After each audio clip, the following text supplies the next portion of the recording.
मुंबई महापौर आणि उपमहापौर निवडणुकीमध्ये चुरस वाढणार आहे अशी शक्यता निर्माण झाली आहे। कारण शिवसेना युबीटी महापौर आणि उपमहापौर निवडणूक लढणार असल्याची शक्यता आहे। उद्धव ठाकरे यांनी आज मातोश्रीवर बैठक बोलावली आहे। नगरसेवकांना मुंबई बाहेर न जाण्याचे आदेश शिवसेना युबीटी पक्षाकडून देण्यात आलेत आणि त्यामुळे मुंबई महानगरपालिकेच्या महापौर आणि उपमहापौर पदासाठी शिवसेना युबीटी उमेदवार देणार अशी शक्यता वर्तवली जाते। मुंबई महानगरपालिकेची महापौर आणि उपमहापौर निवडणूक ही बिनविरोध होणार नाही अशी शक्यता वर्तवली जाते। बिनविरोध निवडणूक होऊ नये यासाठी ठाकरेंच्या सेना उमेदवार देण्याच्या तयारीमध्ये आहे।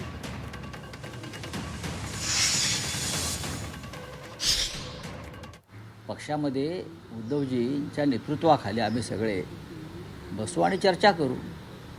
आम्ही सगळे प्रमुख लोक दिल्लीला होतो, कालच आलेलो आहोत। आज उद्याकडे त्यावर माननीय उद्धवजीशी आम्ही चर्चा करू।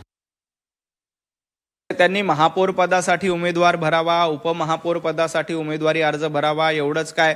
उद्या पाकिस्तानमध्ये एखादी निवडणूक झाली तर त्या पाकिस्तानमधल्या निवडणुकीसाठी उमेदवारी अर्ज दाखल करावा, कारण त्यांना कोणी विरोध करू शकत नाही। परंतु मुंबईकरांनी त्यांना घरी बसवण्याचं काम आवडतं आहे, ते दिलेलं आहे।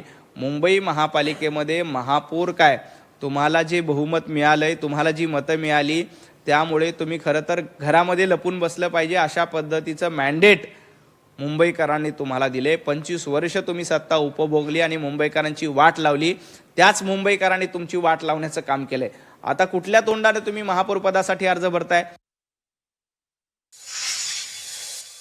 उबाटाच्या गटाला अशी भीती आहे की त्यांच्यातलेच काही नगरसेवक आणखी फुटतात की काय, म्हणून त्यांनी काढलेला तो पक्ष आदेश आहे।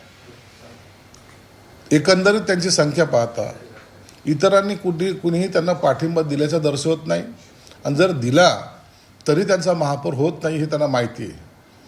परंतु आम्ही सर्वजण एकत्रित आहोत हे दाखवण्याचा त्यांनी प्रयत्न केलेला आहे। मला वाटतं असा पक्षाने केलेला जर प्रयत्न असेल तर त्यात काही वावगं पण नाही।